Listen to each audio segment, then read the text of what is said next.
Hey guys, what is up?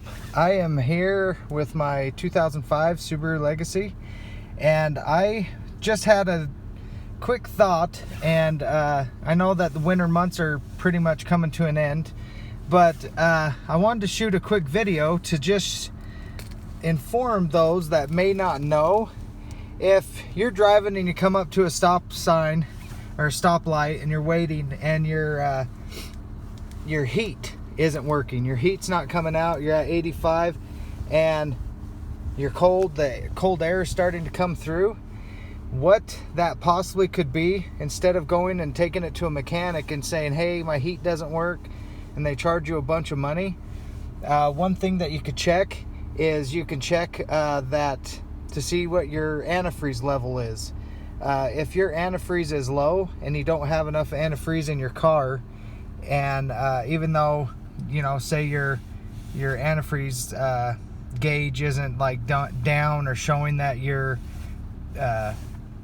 high or anything, like you don't have a leak, but if your antifreeze is low by any means, that could help prevent heat coming through your heater. So take a quick look at that. You could burp your system. I know that they have different things at O'Reilly's and stuff.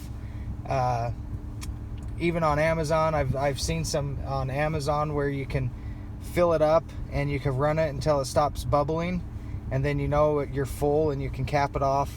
It's actually a pretty cool little funnel that goes on top of your radiator. But anyways, I just wanted to show that. My car was actually doing that.